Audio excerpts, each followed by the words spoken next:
konuşurken Ozan söyledi. Burayı gördü, dedi ki kentsel dönüşümün minyatürü bu dedi. Konuyu da söylemiş oldu.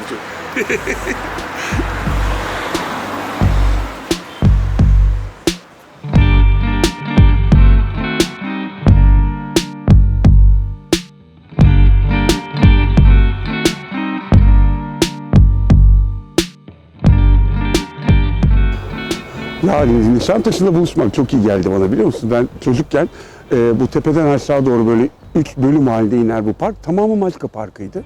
Altta bir tane hani ortada biri tekerlekle çevirir, etrafında çocuklar döner. Öyle bir şey vardı. Kaç yaşındayken Maçka Parkı böyle gidiyordu. Burası aslında 30'lu yıllarda Fransız şehirci Proust'un yaptığı planlardaki parkın Galiba parçası. ilk büyük imar planlaması, Evet, değil mi evet, şehir? evet. Böylelikle konumuz çıktı ortaya. Ben hemen seni tanıyalım diyerek başlıyorum. Onun için seni tanıyalım hadi. Seninle aynı liseden mezun olmuş İstanbul erkekli mimarım. Mimarsın. Hı hı. Şehir bölgede de doktora yapıyorum bir yandan böyle bir. Taşkışla'dan, değil mi? Taşkışla'dan. Tekstilden. Evet. Hala öğrenci. Hala öğrencisin. Doktora yapıyorum. Oo, ne güzel. Biraz böyle farklı. Bir yandan da müteahhitsin. Bir yandan da müteahhitim. Evet. Sorduklarında mimarım diyorum, daha havalı oluyor. Bugün kentsel dönüşümü konuşacağız. Kentsel dönüşüm. Kentsel dönüşümü konuşacağız. Ama ben başlarken sen bana geçen görüşmemizde bir tane kitap verdin ya. Evet. Bak, o kitap çok ilgimi çekti. Oradan bir iki sayfa göstereceğim. Öyle başlayalım. Bir yere oturalım mı? Burası iyi mi? Tamam, gel. Şöyle geçelim, orada açayım kitabı. Gene kedimiz var. Bu arada çaktırmıyoruz ama banka ıslakmış. Evet. Belki de bezli geleceğim. Ferhat bana bu kitabı verdi. Bir şehri düşünürken. Çok güzel. Bir grup akademisyen bir araya gelmiş. Aralarında sen varsın, Ferhat Keten. Ve bir şehri düşünürken İstanbul. Burada senin bölümün bana özellikle çok ilginç geldi. Çünkü kentsel dönüşümü Fikirtepe'deki dönüşümle İngiltere'deki benzer bir dönüşümün karşılaştırmasını yapmışsın yazında. O kadar denk geldi ki kent merkezindeki çöküntü alanlarında kentsel dönüşüm. Kadıköy Fikirtepe ile İngiltere Elephant Castle kentsel dönüşüm projesi. Geçen ayda Fikirtepe'de bir 3 saat kadar yürüdüm. Gönderdim, sonra görmüşsündür, Facebook'ta bir albüm çıkardım fotoğraf albümü, kentsel dönüşüm diye. Fikirtepe'deki dönüşüm çok ilginçti. Aradan oradan birkaç fotoğraf kullanıp değinmek istiyorum ona da. Senin de aynı konuya bakmış olman o kadar güzel denk geldi ki. Fikirtepe hakikaten tam bir fiyasko bu anlamda. Çok net görünüyor, biliyor musun, orada yürürken de. Şehre yapılabilecek en büyük kalıcı kazık. Hasar. Evet. Kalıcı kazık, hasar. Doğru. Gel biz Nişantaşı'ndan başlayalım önce. Nişantaşı da dönüşüyor, değil mi? Nişantaşı da dönüşüyor ama Nişantaşı'ndaki dönüşüm diğer yerlerdeki kadar dramatik ve böyle bir deşen ve hasar bırakan bir Böyle dönüşüm tıraş değil. bıçağıyla orayı tıraşlayıp da yerine komple yepyeni bina konamadığı için Evet. olsa gerek. Yani önü belli, arkası belli, yüksekliği belli. Çok böyle bir ciddi yoğunluk artışı yapılabilecek bir nokta değil. Değil. Gel biraz Nişantaşı'da dolaşırken bunlara bakalım.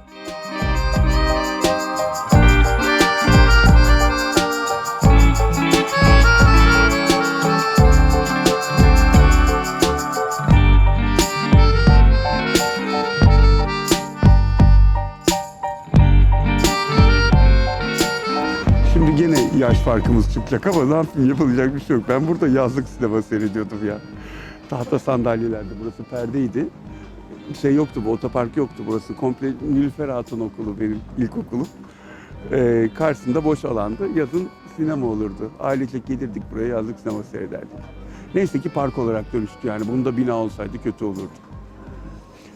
Dönüşüm, biraz dönüşümü konuşmak istiyorum seninle. Senin yazın da öyle idi. Dönüşümün temel sorunlarından biri insanların haklarını korumak gerekiyor.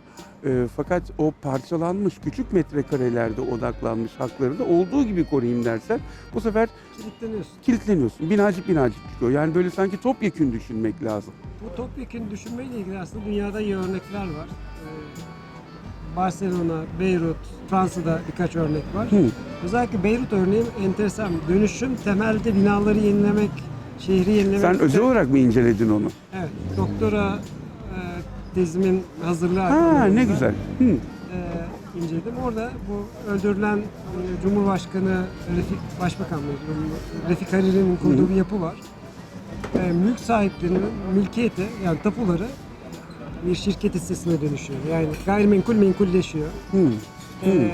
Belediye ve kamu kurumları düzenleyici, planlayıcı olarak bir hak sahibi oluyor ve yatırımcılar bir hak sahibi oluyor.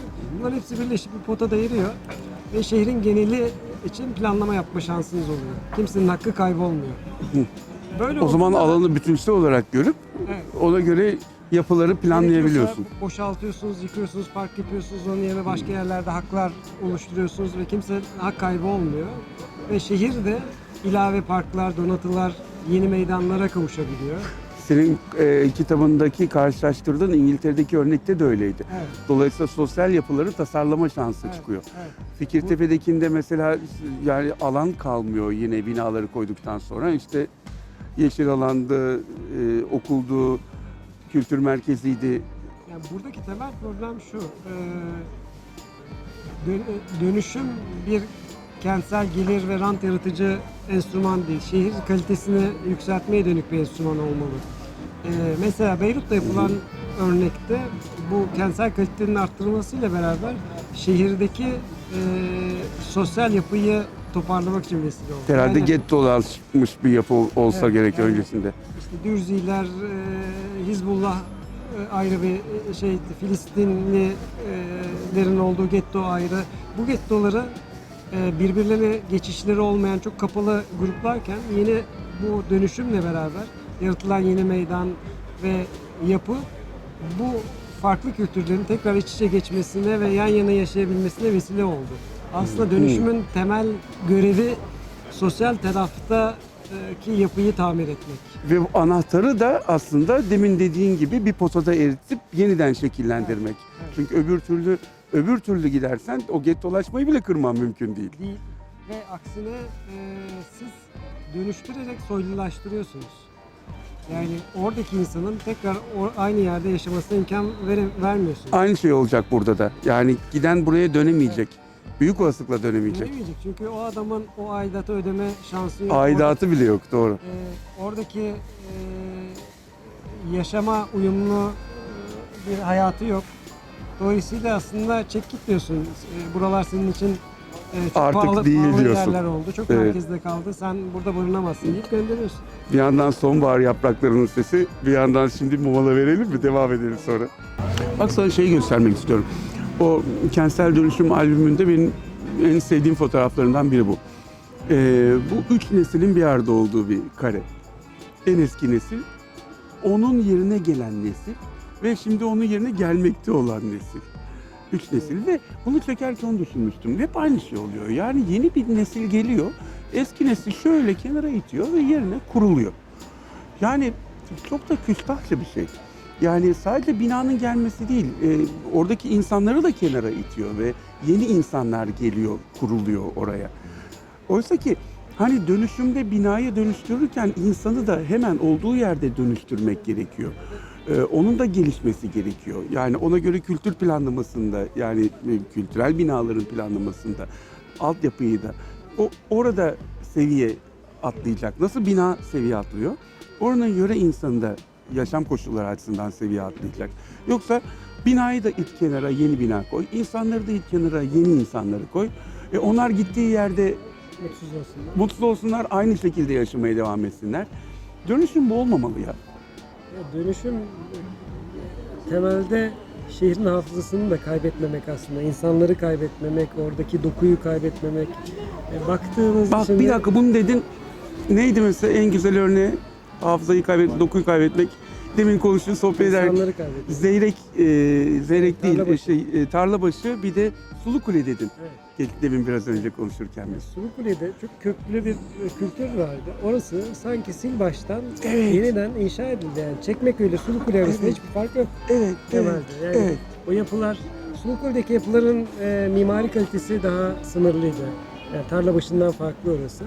Ama orada da bambaşka bir kültür vardı. Yani siz o adamı çıkartıp Kayaşehir'e götürdüğünüzde bu adam gece müzik yaparak çalışıyor. Ve Gecenin şehrin üçünde- renklerinden biriydi o. Evet. Gecenin 3'ünde çıkıp Kayaşehir'e zaten aldığı yövmeyi 100 lira, 150 lira taksi parası verdirerek gönderemezsiniz. Evet. Yani bu hayatın bitmesi anlamına. Bitmesi demek. Evet. Doğru, doğru. Aynı şekilde Tarlabaşı'nda siz binaları tiyatro dekoru gibi, sinema dekoru gibi sadece cephesini tutup arkasını yıkıp... Öyle değil mi şu anda? Aynen öyle. Bizde de böyle bir öneri geldi, burada proje yapalım diye. Biz etik olarak doğru bulmadığımız için reddettik. Nasıl proje? Yani Proje- ön tarafı ön hani tarafı- film, Amerikan filmlerinde oluyor. Aynen bir duvar tutuyorsunuz, cephe bezemelerinin olduğu duvar tutuyorsunuz, gerisine yıkıp sil baştan yepyeni bir bina yapıyorsunuz. Bu yöntemin uygulandığı, yani Avrupa'da da aslında gördüğüm oluyor aslında benim. Hani eski bina ama içeride katlar daha fazla falan. Kullanılan bir yöntem mi bu? Ya Avrupa'daki biraz daha farklı çünkü 2. Dünya Savaşı'nda ciddi hasar görmüş. O şehir karakterini aynen tekrar yerinde koruyup içinde yenilemek zorunda kalmışlar. Bizdeki durum o değil. Biz olanı yıkıp kaybediyoruz. Ki oysa ki korumamız gerekiyor. Korumamız gerekiyor ve onu mümkün olduğu kadar özgün haliyle korumamız gerekiyor. Bölge olarak güzel bir bölgeye doğru geliyoruz. Burada Sanayi bölgesine getiriyorum seni. sanayi bölgesi. Zamanı. Zamanın sanayi bölgesi. Evet, sanayi olunca temel ihtiyaçlardan biri su. Doğru. Burada suyla ne ilgili ne var sokakta? Bu ne? Kulemiz var. Ne zamandan bu? Bina Cumhuriyet dönemi binası, su kulesi ama suyla ilgili yapı daha öncesi. Bu da eskiden suyla ilgiliymiş. Evet. Öyle mi? Su dağıtımıyla ilgili mi? Su dağıtımıyla ilgili, evet. Ben bunları da hatırlıyorum. Artık böyle şeyler yapılmıyor. Yok. Bir Değil burada mi? var, benim bildiğim, bir de Levent'te var. Bir de hava gazı vardı şeyde, Evet. küçük çiftlikte. O da çok Evet, ilginç evet. gelirdi bana. Aa, çok ilginç. Dur, bu Bir de Hasanpaşa'da vardır. Hasanpaşa'da hava gazı. Onun Evet, o kültür kültür merkezine merkezine dönüyor dönüyor. şu anda. Evet.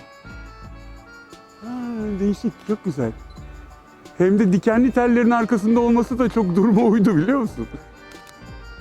Bu bina nasıl bir şey? Öğrendiğim kadarıyla eski bunu böyle bir su müzesi yapmak istiyor. Güzel fikir. Ferhat, bu şey çok ilginç. Duvar resmi çok ilginç. Dönüşüm buraları da kapsıyor. True Love, gerçek aşkı sanal gözlüklerinden görmesi fikri çok muzip. Şimdi Bu resmi binaya benziyor. Bağkur, eski Bağkur binası Öyle mi? satıldı. Şimdi orası da dönüşecek. Dur bir dakika, bir çekmek istiyorum. O su borusu var ya, görüyor musun? Evet. Su borusu ilginç geldi bana. Niye biliyor musun? Yani alt tarafı bir su borusu. Etrafındaki rutubeti görüyor musun? Evet. Yani her ne yaparsan yap, istemeksizin çevrende bir değişim yaratıyorsun. İster istemez. Çok güzel simgeliyor onu. Buradaki hikaye de aslında buydu. Yani He. yani kaldırımıyla şeyle insandan o kadar uzak bir hali vardı ki. Evet. Bir anda şimdi göstereceğim dönüşümü yaşatmaya vesile oldu ve biz Merak ettim buradan ne çıkacak. burada çalışırken projeyi ilk aldığımızda dönme bekle sürprizi bozma. Bir İspanyol sanatçıyla çalışmaya karar verdik ve böyle bir süslü bir malzemesiyle süslü bir bina yapmak istemedik. Şehre sanat sokmak istedik. Ha, Ve bir street artçıyla çalışmaya başladık.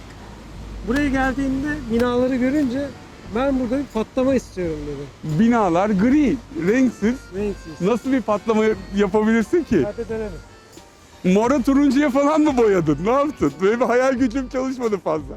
Evet. Ne olmuş olabilir? Ne olmuş olabilir? Bu olmuş olabilir. Çok ilginç. Yüzler peki tanıdık mı? Çok tanıdık, bana çok yakın. Babam Gerçekten. ve çocuklarım Çok ilginç. ve Ha. hiçbiri de bilmiyordu bunu. Ne babam biliyordu ne çocuklar biliyordu. Büyük sürpriz yapmışsın. Babam yapılırken seyretti. Kendini ilk önce anlayamadı. Hı hı. Uzağa görmekte zorlanıyor. Resim bitince ya tanıdık geliyor. Şey demedim. Fakat hakikaten istediğin patlamayı yaratmışsın.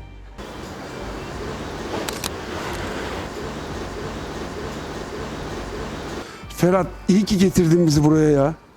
Yani fotoğrafla uğraşan birinin böyle mekanlar, inanılmaz keyif aldığı mekanlar. Şuraya baksana. Aslında burada ne konuşulur biliyor musun? Estetik. Estetik ne zaman devreye giriyor? Ne zaman devreden çıkıyor? Devreden çıktığı zaman ne oluyor?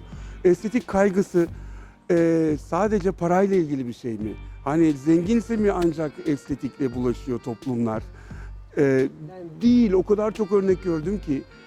Burası aslında hani dönüşüm illa da böyle tukaka bir şey değil. Yani Evet. iyi örnekleri de var. Evet, Ben bir tanesi. evet. Ee, Ben kulağım sende, bir iki resim çekeyim burada, olur Mustafa mu? Toner'le beraber çalışıyoruz. Mustafa abinin yaptığı projelerden biridir. Hı hı, Mustafa Bey içini yaptı, Bünyamin Derman da dışını yaptıydı. hı hı. Ya da Gökhan Avcıoğlu, ikisinden biri hatırlamıyorum Hı hı. şimdi detayını. Avlu bir kere çok keyifli bir şey. Evet, İç inanılmaz avlu. keyifli. Ve burada yansımayı çok iyi kullandılar. Dönüşüm güzel de olabiliyor. Sağ ol ya. Hep duyardım adını. Fırsat olmamıştı. Evet. Bomonti Bira Fabrikası. Gelmemiştim daha önce. Çok güzel bir yer. Burası Bomonti kelimesinin kelime kaynağı burası. İsviçre'de Ha. Bomonti biraderler 1890 yılında 1890 vay. burayı kurmuşlar. Bira fabrikası. O zamanlar içinde büyük bir endüstri merkezi değil mi? Bira fabrikası Arkasında kocaman. da Burası bir bölge İstanbul'un sanayi alanı olarak gelişiyor. Kimya Hı. fabrikaları, Hı hı, çikolata fabrikası. hı hı. Ve burası böyle giderek önce iş yerleri Osmanlı'daki gibi itekliyor, meskenleri kovuyor. Sonra meskenler... Şimdi meskenler. Çok güzel görüntüler var burada biliyor musun? Yani eskiyle yeninin birleştiği. Biz biraz burada kalalım. Programı bitirelim. Hadi bitirelim. Kalalım. Dur bir dakika dur. Nasıl bitiriyoruz biliyor musun artık şimdi? Selfie yapıp bitiriyor. Kendimize selfie köşesi seçelim burada şöyle güzel. Burası iyi mi? Tamam. Gel. Gel. Teşekkür ederim arkadaşım ya.